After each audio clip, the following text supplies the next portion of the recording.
जय जय जगन्नाथ। तेबे आसंतु चूना माछ परी स्वादरे कदली फूल तरकारी करिबा प्रस्तुत। देखंतु कदली फूलर केसर को आमे प्रथमे काढी दबा, जोटा सबुठो टाण अंश थाए पूरा पतला है कि आ ऊपर टिके हळदिया रंग है कि थाए आ कड़रे गोटे चोपा परी थाए।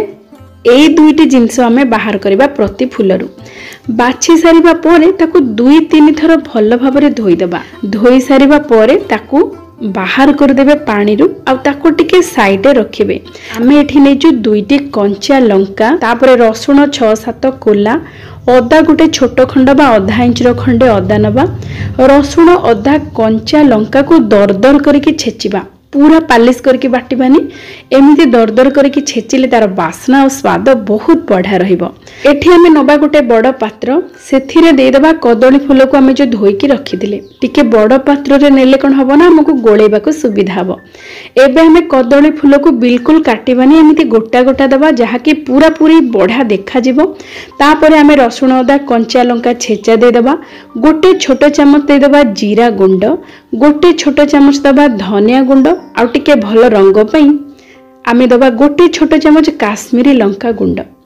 एई सबु देई सारिबा परे बाइंडिंग पई आमे दबा एठी 2 बड़ चामच बेसन आउ पूरा पूरी क्रिस्पी बा कुरकुरिया हबा पई एठी दबा आमे गोटे बड़ चामच चाउल गुंड।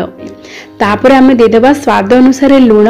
ए सब को आमे प्रथमे बिना पानी रे भल भाबरे मिसेबा। तापर आमे अल्प टिके पानी, बेसी पानी बिल्कुल देबेनी। 2-3 चामच पानी प्रथमे छिंचिबे, तापर टिके एमिति हल्का हल्का गोळेबे। तापर आमे एबे तेल को भल भाबरे गरम करबा को छाडी देबा। तेल जिते बेले भल भाबरे गरम हे जिवो, तापर आमे गोटी गोटी करके चारियाड को एमिति खेळेकी दे देबा। तापरे आमे टिके 2-3 मिनिट अपेक्षा करिबा मीडियम फ्लेम रे।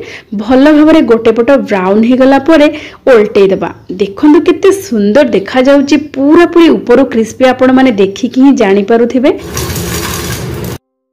आमर एठी निरामिष चूना माछ पूरा पूरी कुरकुरिया प्रस्तुत हो जाइए। आमे गोटे गिनारे नबा गोटे छोट चामच जीरा, गोटे बड़ चामच धनिया, गोटे बड़ चामच धला सोरिष, ता सहित राग पई 4-5टी सुखिला लंका दे दबा छिंडेकी आउ किछि पानी देकी 5-7 मिनिट पई बतुरिबा को छाडी दबा। एबे देखंतु 5-7 मिनिट परे जीरा, धनिया, सोरिष, लंका ए सब भल भाबरे बतुरी जाइछि।